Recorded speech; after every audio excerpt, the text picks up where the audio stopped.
Mesdames, messieurs, bon appétit. Merci. Bienvenue dans cette deuxième vidéo, votre menu du mois de mars, qui sera donc dédié à Eternal Sunshine of the Spotless Mind. Comme d'habitude, mes trois petites précautions. Si vous n'êtes pas intéressé par le film, ou alors qu'il y a un moment où la vidéo devient ennuyante et que vous voulez quitter, participez tout de même au vote en fin de vidéo, proposez votre film et votez pour ceux qui s'y trouvent déjà éventuellement.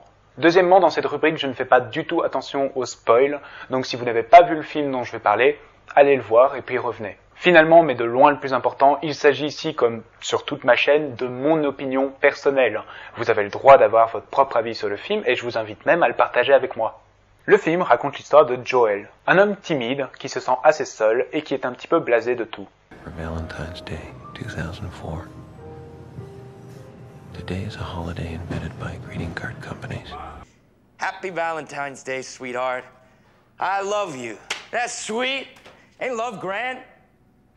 Il fera la connaissance dans un train de Clementine, une femme beaucoup plus énergétique et qui est persuadée qu'il faut vivre la vie à fond.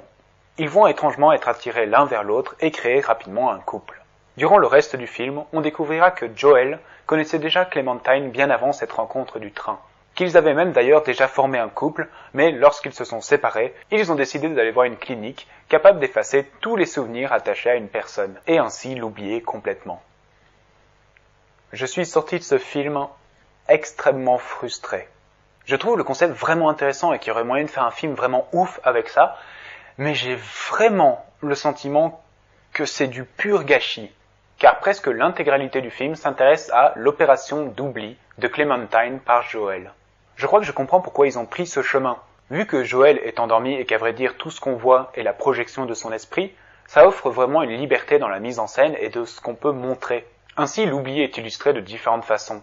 La disparition complète, la téléportation, le floutage de certaines personnes, la désynchronisation du son à l'image.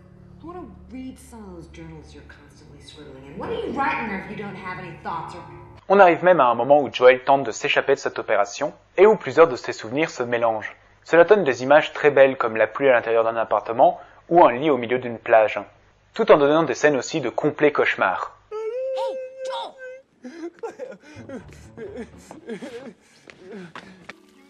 I've never seen you happier, baby Joel. Je comprends pourquoi ils ont casté Jim Carrey maintenant.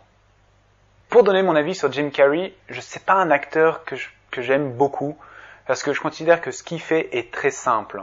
Faire le pitre devant une caméra n'est franchement pas complexe. Je suis beaucoup plus impressionné par ce gars lorsqu'il joue et qu'il fait quelque chose d'un petit peu plus sérieux. Ici, dans ce film, j'ai pas à me plaindre, la globalité du film est plutôt sérieux, mais arrive quand même cette partie où oui, c'est ridicule, voire effrayant. Et franchement, quand je regarde le film, il y a vraiment plusieurs choses qui font partie des choses que j'adore dans les films. Un montage assez complexe qui ne raconte pas une histoire de façon purement linéaire, des idées visuelles qui jouent en plus avec l'esprit humain, mais j'ai un énorme problème avec le film, ce qui fait que je n'ai pas pu du tout rentrer dedans une demi-seconde. Quel est l'intérêt de suivre cette histoire ?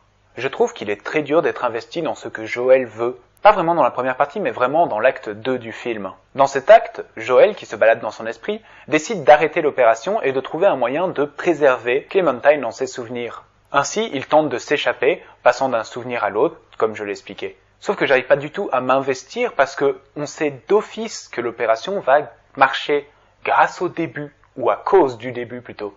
Comme je l'expliquais dans mon résumé, les premières minutes du film s'intéressent à Joel, qui rencontre Clementine une seconde fois. Alors oui, bien sûr, au début, vous ne savez pas que c'est la première fois, mais théoriquement, dès qu'on retourne dans le passé, après le titre du film, vous êtes censé le comprendre tout de suite. Plusieurs indices sont clairement là pour vous le faire comprendre au plus vite, et ne serait-ce que ça, il y a la couleur de cheveux de Clementine.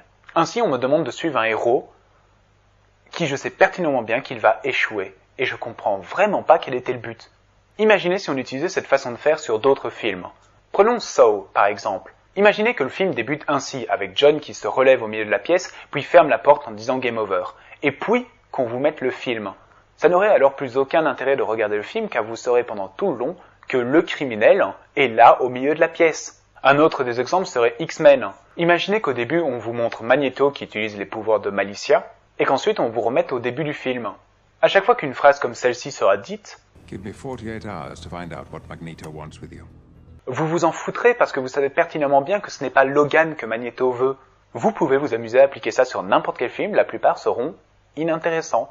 Et oui, je comprends parfaitement le terme de l'ironie dramatique, qui est donc quelque chose que le spectateur sait, mais que le héros ne sait pas. Sauf que pour moi, tu ne peux pas faire ça avec l'enjeu du film. Bien sûr, un film peut faire ça, on a déjà vu plein d'histoires de vieilles personnes qui racontent ce qui leur est arrivé, mais le plus souvent, le fait qu'ils soient vieux n'est pas le climax. Or ici, la quête du héros pendant la quasi-globalité du film, c'est que Joel échappe à son opération, ce qu'on sait pertinemment bien que ça n'arrivera pas. Mais le film essaye tout de même de faire un espèce de retournement avec un personnage secondaire dont on n'a vraiment rien à foutre. Et alors ce qui a fini de me frustrer, c'est la fin du film. Les 10 dernières minutes sont ce que j'aurais vraiment voulu voir, mais bâclé. À la fin du film, on reprend le film là où on l'a laissé au début, et Joel et Clementine reçoivent une lettre de ce personnage secondaire qui a eu son plot twist, qui leur dévoile toutes les informations qu'ils ont besoin de savoir sans aucun effort de leur part.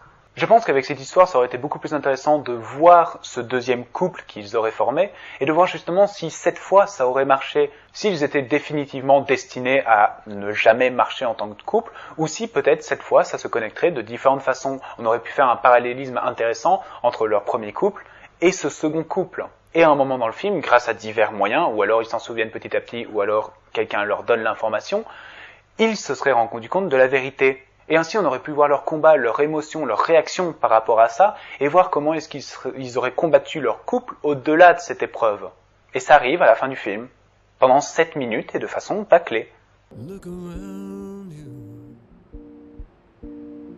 Et je répète, ça peut paraître de la mauvaise foi, mais je pense que ça aurait été un film beaucoup plus intéressant de s'attarder là-dessus, que de s'attarder sur une opération qu'on sait d'office qu'elle va marcher.